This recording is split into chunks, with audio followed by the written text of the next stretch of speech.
Danica will lead our opening prayer. So, let us pray. Amen. Good morning, everyone. How are you all feeling today? Feeling good? Feeling happy? Feeling excited? Feeling blessed?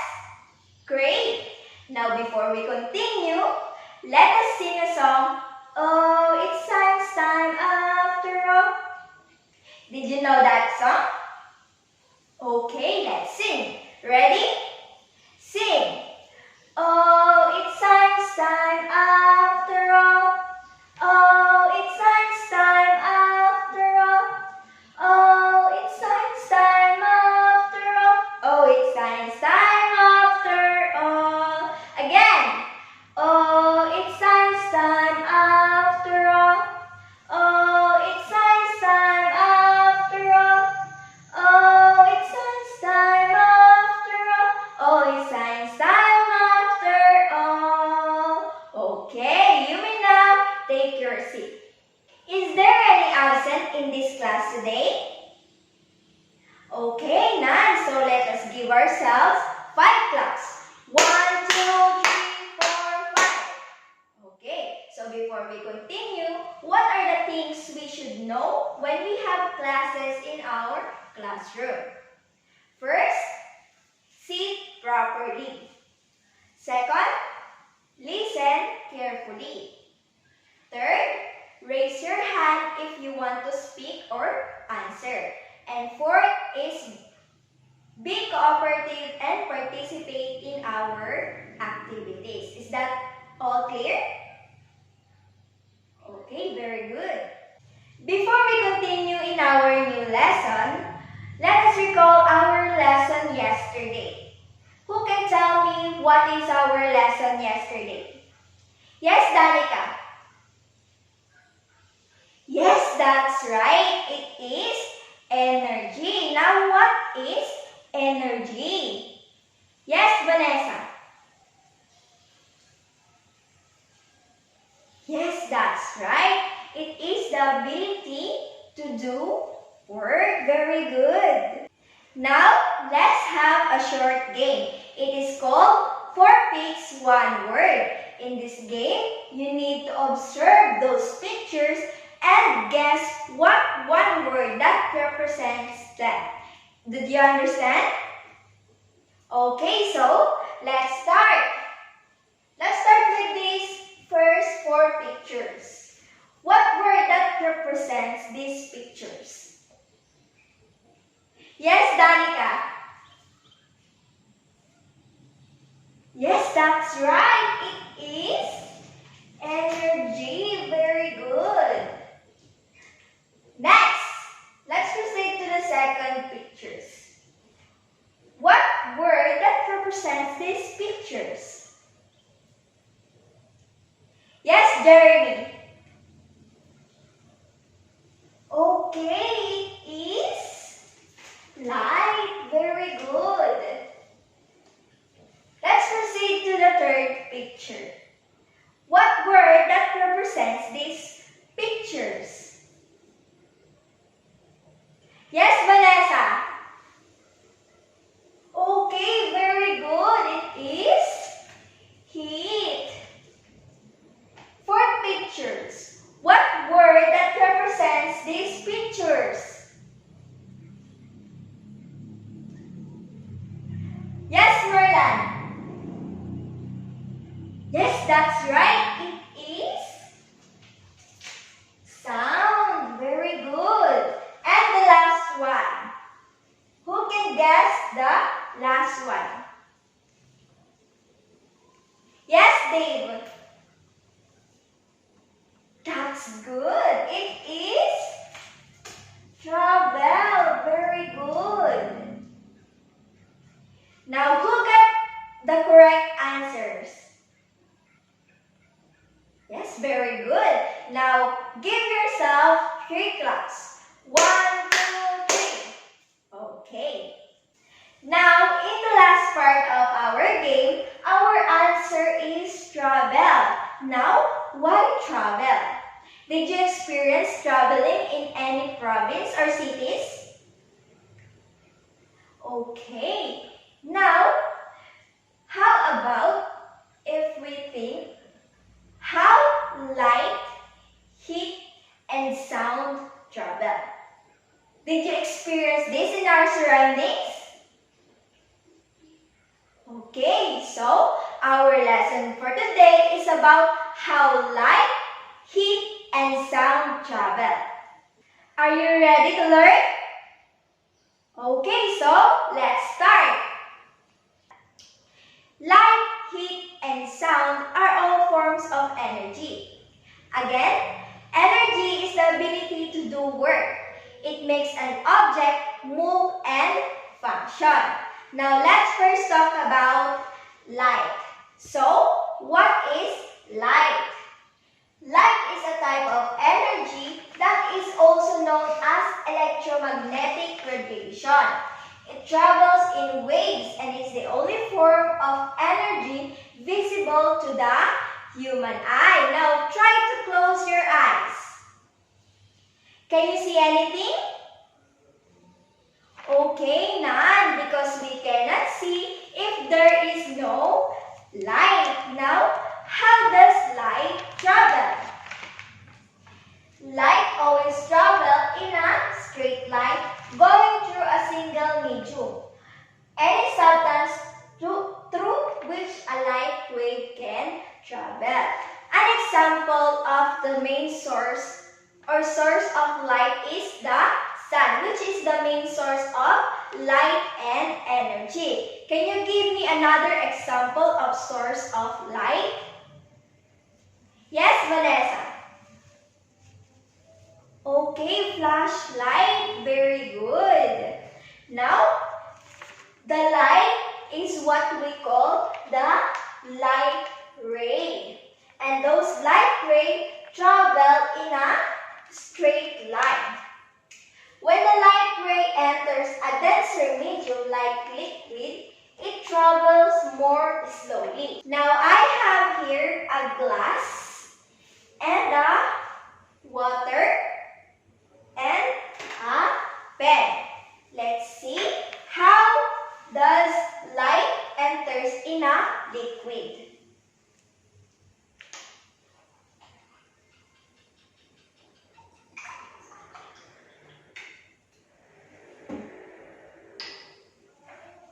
This is the glass of water, and when we put this pen, what did you observe? Okay, very good. It creates distorted image of the pen because the light travels slowly in water. Next, light travels quickly on air. Now I have here a flashlight. If I open the flashlight and put it here, it travels quickly in the spot where I point it. So next, light cannot pass through in solid mediums. Those solid mediums are what we call opaque objects. So the example of opaque objects are walls, stone, and woods. Now, can you give me another example? Yes, Danica. Yes, that's right. Now, let's see. How does light cannot pass in a solid medium? I have here a styrofoam. And when I point the light in the styrofoam, it cannot pass in another side. And that is how light travels. Now let us proceed to sound. So what is sound? Sound is the movement of energy through a substance in a form of waves.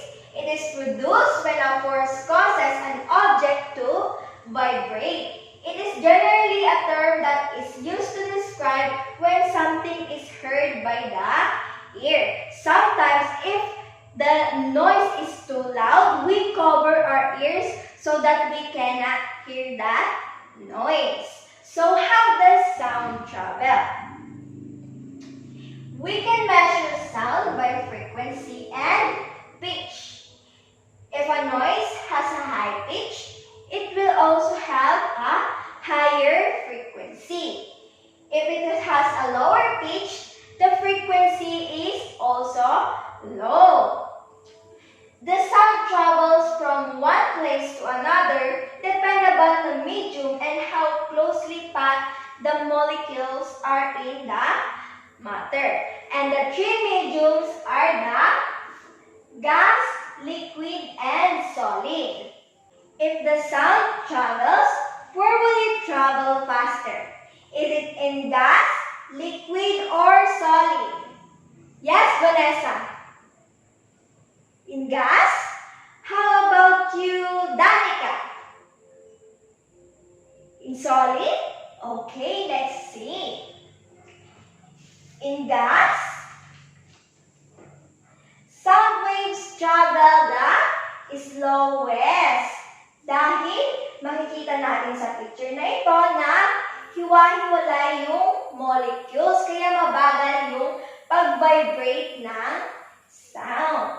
Next, let's see in liquid.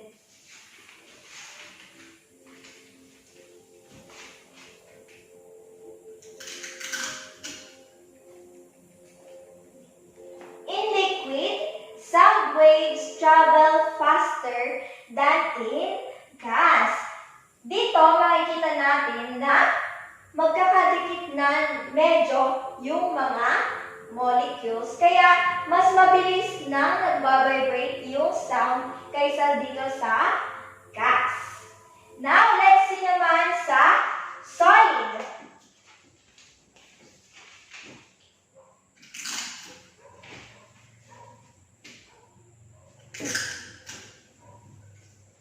In solid, sound waves travel the fastest.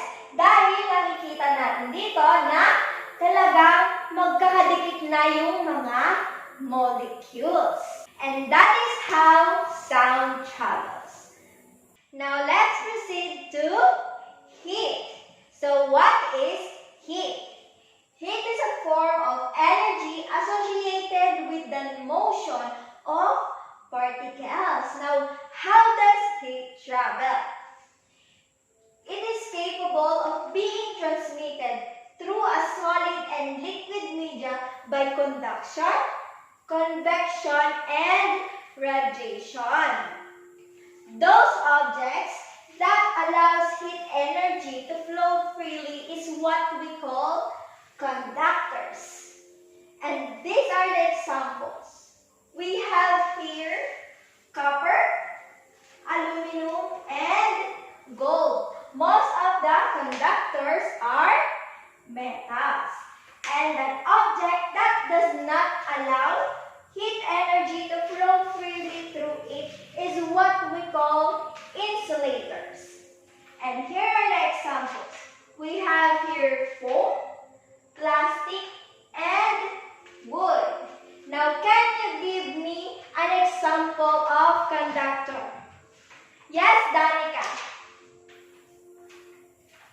Very good.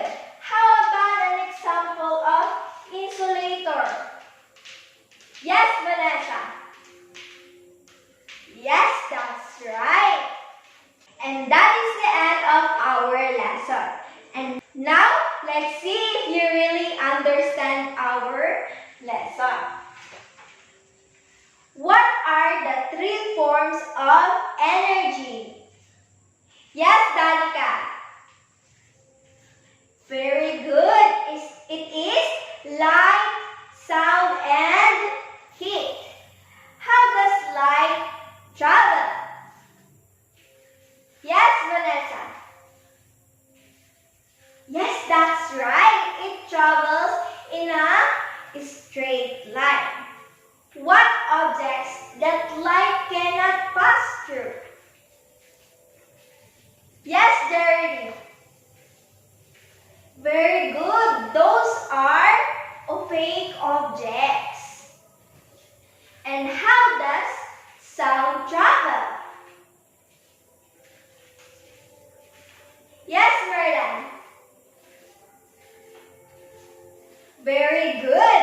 It travels from one place to another and depend on the medium. And 5. Where do sound waves travel? The fastest. Yes, Vanessa. Yes, that's right, in solid mediums.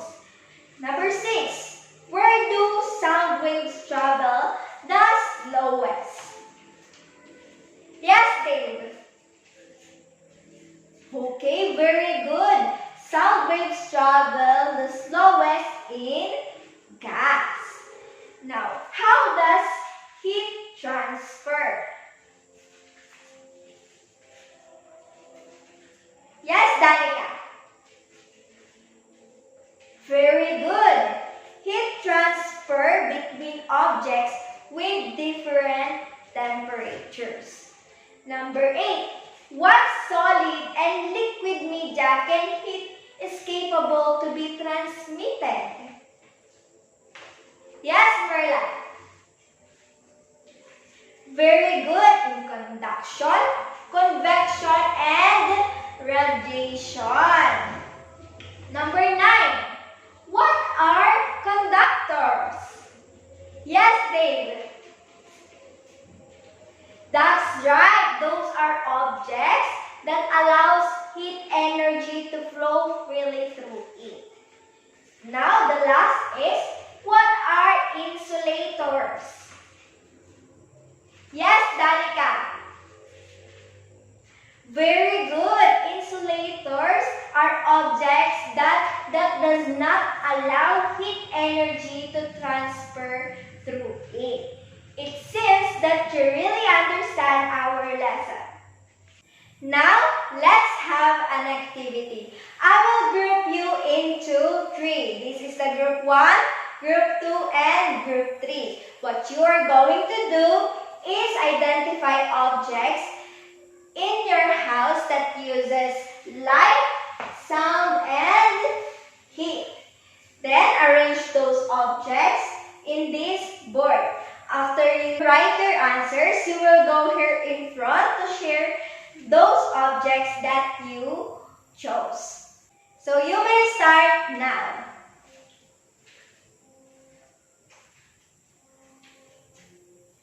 Are you done?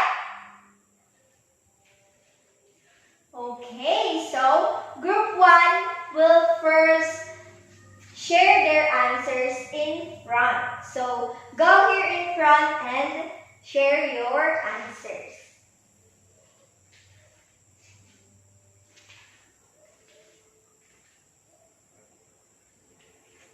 Okay, very good. Let's give group 1 5 claps. 1, 2, 3, 4, 5. Next is group 2. Get here in front and share your answers.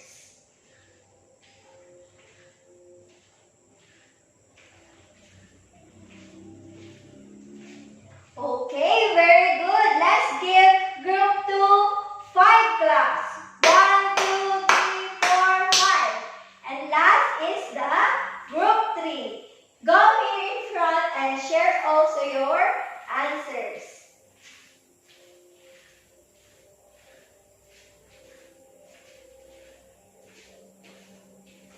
Okay, very good. Let's give group 3 another 5 claps.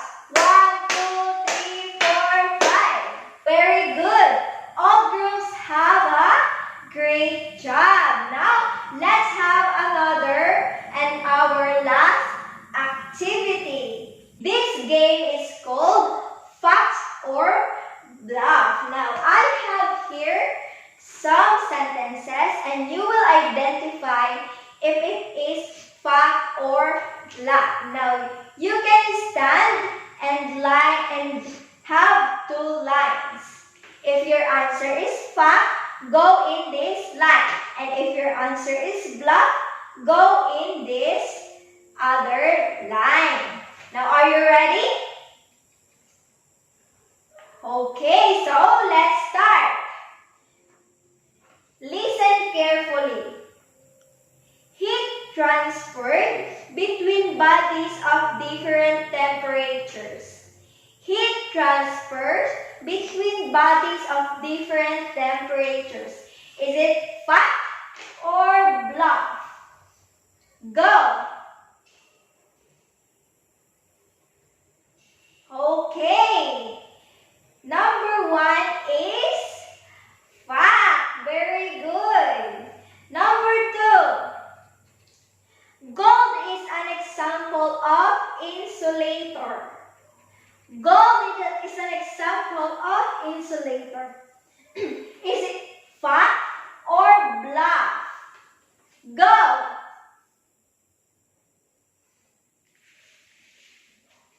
Number 2 is bluff. Very good. Number 3. Wood is an example of conductors. Wood is an example of conductors. Is it fact or bluff? Go!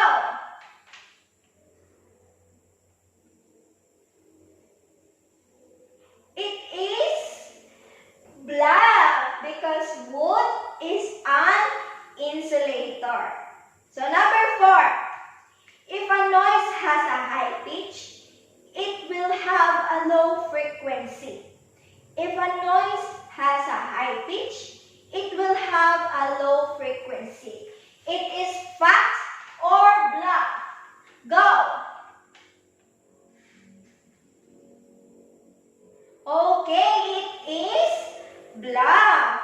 Because if a noise has a high frequency, a pitch, it also have a high frequency. Number 5. Sound waves travel the fastest in gas. Sound waves travel the fastest in gas. It is fact or bluff? Yes, it is bluff. Number 6. Sound is produced when a force causes an object or substance to vibrate. Sound is produced when force causes an object or substance to vibrate. Is it fact or bluff? Go! Yes, that's correct. It is fact. Number 7. The three medium that sound can travel is solid, liquid, and gas. The three medium that sound can travel is solid, liquid, and gas. Is it fact or bluff? Go! Yes, it is fact. And number 8. Light bulb is the main source of light in the earth. Light bulb is the main source of light in the earth. Is it fact or bluff? Go! Yes, it is bluff because the main source of light and energy is the sun. Number 9. Light cannot pass on transparent objects. Light cannot pass on transparent objects. Is it fact or bluff? Go! Yes, it is bluff because the light cannot pass on opaque objects, not transparent. And last one. Light always travel in a straight line. Light always travel in a straight line. Is it fact or bluff? Go! Yes, it is fact. Very good. Ayan, palakpakan nyo natin ang lahat.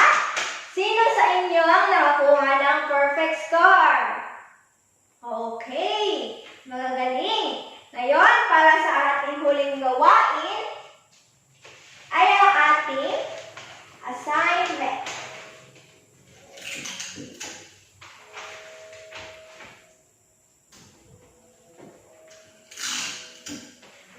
Para sa ating assignment, using the Venn diagram, give the characteristic and properties of light, heat, and sound. And that's all for today. Thank you for cooperating. Goodbye, class!